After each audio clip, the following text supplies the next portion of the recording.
For millions of Americans, diabetes is part of their daily lives, and according to doctors, the numbers are going up, both in patients and the cost of the disease. CBS 2 News reporter Melanie Moore joins us live from the Fraternal Order of Eagles in Iowa City. And Melanie, we have to ask, what brings you there?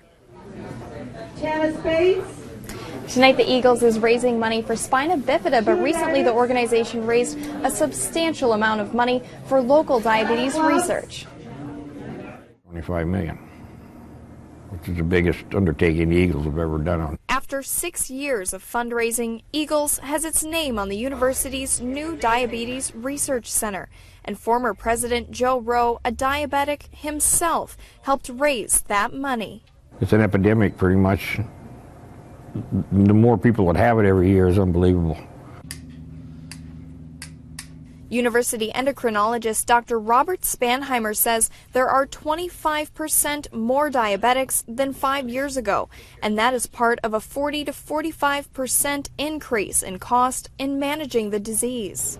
If you look at an individual patient, that cost has only gone up 19%. But because there's more diabetics, many more diabetics.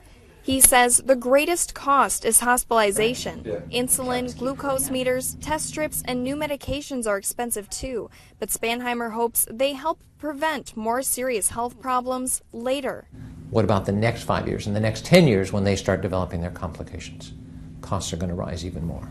Rowe says he has good insurance to help him out, but many of his diabetic friends aren't so lucky. Well, I pray we can find a cure. Going forward. Dr. Spanheimer says a patient with diabetes costs 2.5 times more than a patient of the same age without diabetes. Covering the corridor in Iowa City, Melanie Moore, CBS 2 News.